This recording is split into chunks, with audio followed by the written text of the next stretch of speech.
À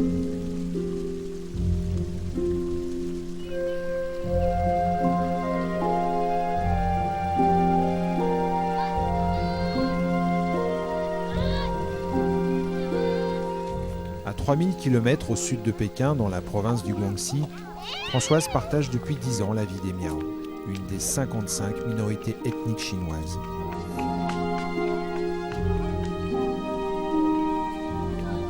Les rizières creusées à flanc de montagne et un peu d'élevage permettent à peine aux familles de se nourrir. Les Miao vivent en quasi-autarcie et le revenu par famille est de 80 € par an. L'école ici est un luxe dont les filles sont privées. Depuis 1998, Françoise se consacre entièrement à l'éducation de ses petites filles. Ici, on me considère un petit peu comme une bienfaitrice.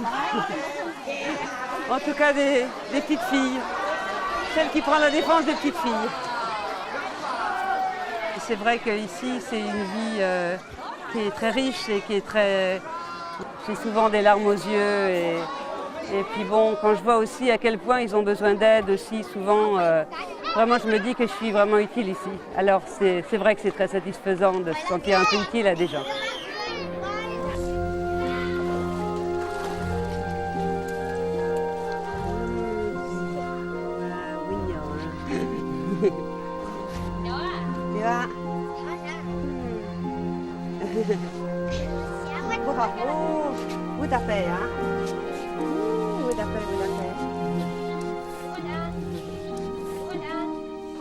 La photo que je viens de prendre, c'est une photo pour le parrainage, c'est-à-dire que cette petite fille, elle vient d'entrer à l'école, mais elle n'a pas encore de parrain. Donc le parrainage, c'est à la fois une aide pour les frais de scolarité qu'apportent les parrains, et aussi éventuellement une aide humanitaire. Et puis cette aide aussi, c'est un échange en fait entre ces petites filles du fin fond de la Chine et puis des parrains en France, des gens qui leur apportent leur aide très généreusement. Donc c'est assez beau cet échange. Hein, merci Anna.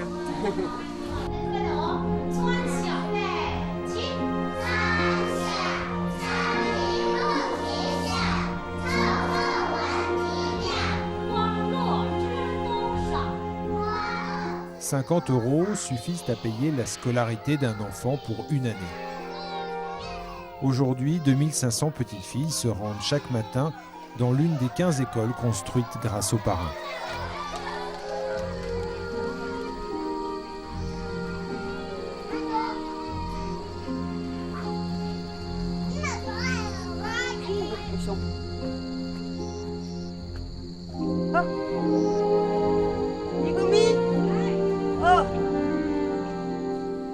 Il est 7 h du matin, la petite Igomi se prépare pour sa première rentrée en classe. Le parrainage pour une famille Miao, c'est très très important parce que l'éducation est obligatoire. Donc il faut que tous les enfants aillent à l'école. Et donc pour les parents qui n'ont absolument aucun revenu, c'est vraiment une grande difficulté. Quand ils ont un tout petit peu d'argent parce qu'ils ont été travailler au dehors, etc., ramener un peu d'argent à la maison, ils envoient en priorité le petit garçon. Mais par contre les filles, elles sont un peu laissées pour compte.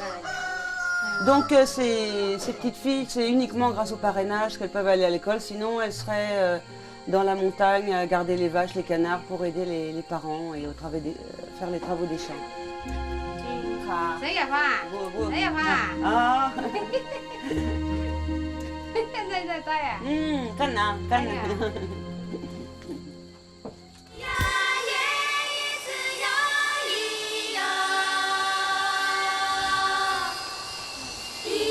La construction de nouvelles routes met un terme à l'isolement des montagnes du Guangxi.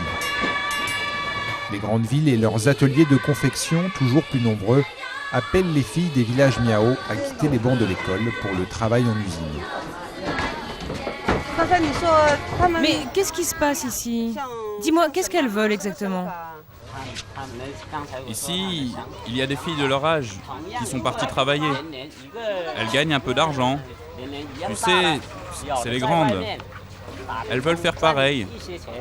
Avoir de nouveaux habits. Elles ont ça dans la tête.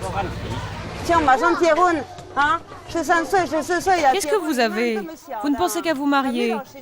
Vous mariez, alors que vous êtes si petite. C'est pas encore le moment à votre âge. C'est le plus heureux des âges, et si vous vous mariez, vous serez maman tout de suite. Et vous n'aurez jamais profité de votre jeunesse. Vous serez déjà vieille. C'est ça que vous voulez? C'est ça que vous voulez? Il faut réfléchir un peu, Vous serez malheureuse toute votre vie, alors que si vous étudiez, vous pourrez trouver un bon travail. Vous pourrez apprendre plein de choses et comme ça trouver un très très bon travail. Ça vous rendra plus heureuse. Parce que si vous voulez partir travailler en usine, vous serez comme des machines. Pam, pam, pam, à faire des boutons pression et ce sera toute la vie comme ça. Toute une vie comme ça.